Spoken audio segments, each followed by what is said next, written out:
Hello and welcome. So today I wanted to go over how to use Elixir kits. When you get your Elixir kit, it comes in a cute little box like this, along with some instructions. The first step is going to be to take everything out of the box. Make sure it's all there. You've got your jar with herbs, some cheesecloth, and some honey. Now before we get started, I am going to prepare the honey a little bit.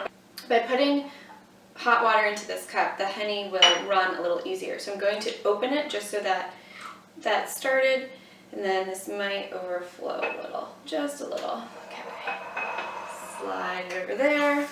Okay. This project is super easy, but it's a great way to get started in learning how to use herbs for your personal health. The first step is to open your herbs. Smell them, they're lovely. This particular one is lavender and lemon balm. You can see it's a little bit more than halfway full. The cool thing about the ball jars is that there are the measurements on the side, so you can see that. You also get this piece of paper and some cheesecloth, which we're going to use in a little while, so we'll set that aside for now.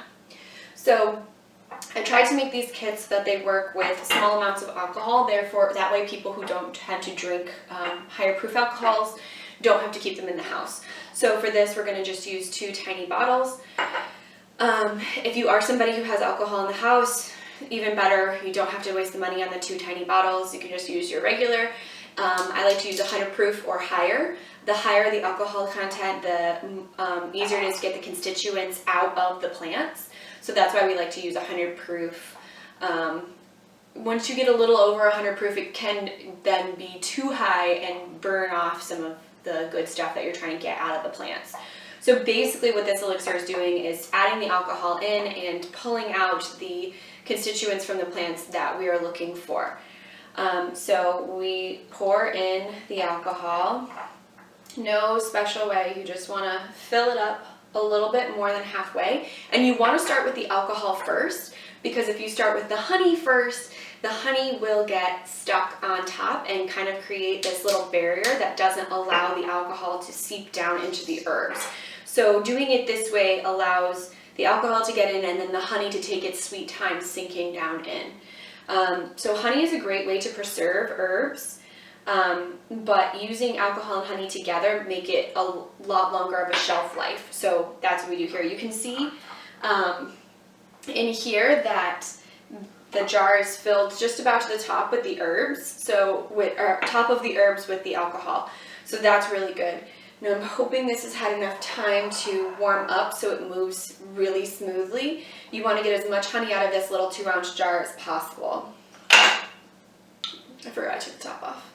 So you're just going to want to pour the honey in, all of it. You can even just hold it there for a minute, make sure you get all of it. And you can see how it kind of creates a film on the top.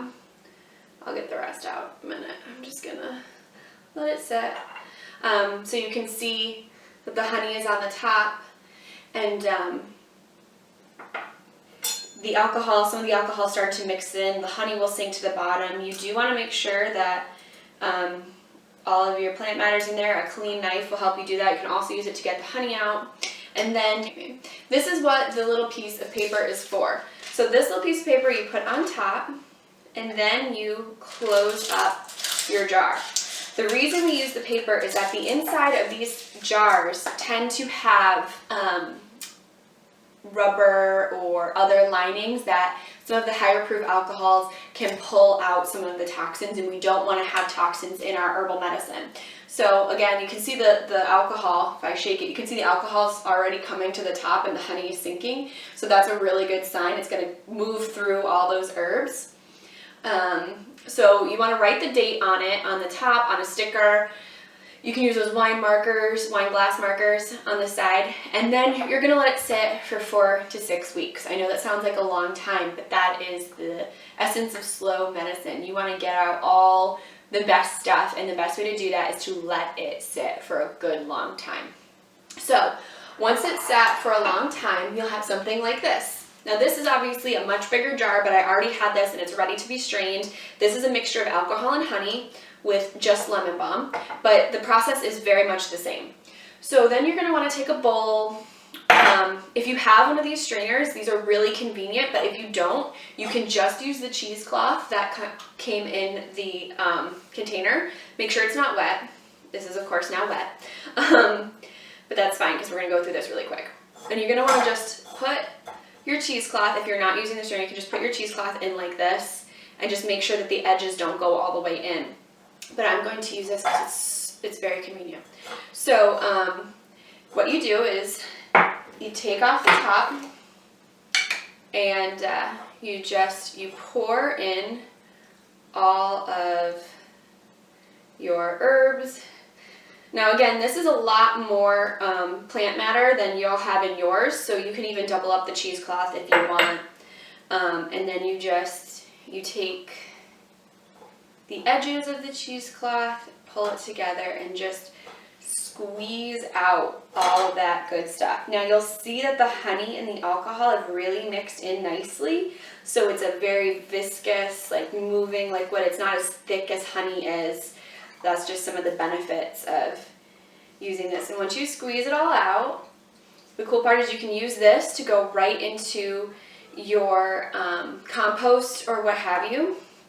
But then your very next step is to just use this. You can put it right into, you can clean out the jar that you used and pour this right back in and store it just like that. Or you can use it in a dropper bottle. There's a million different ways that you can use it. When you're ready to use the actual elixir in here, you can just take a spoonful like this, if that's how you want to use it. I'm going to clean these jars. Or you can put it in a glass of water. They make really, really good cocktails if that's what you're into. But, you know, if you're each set of herbs is going to be different, so definitely read the instructions or the suggestions for use of these herbs. But yeah, that's all there is to it. Now, if you're somebody who doesn't want to use alcohol in your preparations, you absolutely don't have to. Some other good options are glycerins. You can use all just straight honey, so just add some more honey in. You can use vinegar. I always say go with a vinegar that has the mother in it, so a raw vinegar, because then you'll get those added probiotic benefits, and it will last a lot longer. So you can absolutely use vinegar instead. That's one of the reasons why we don't include the alcohol in the kit. That and New York State won't let us, but that's fine. So you have some options for making these the way you really want to use them. And then the cool thing about the kit is you get so much more than you would get otherwise. So that's really fun. I hope you guys enjoy the video, and if you have any questions, feel free to leave them. Have a great day.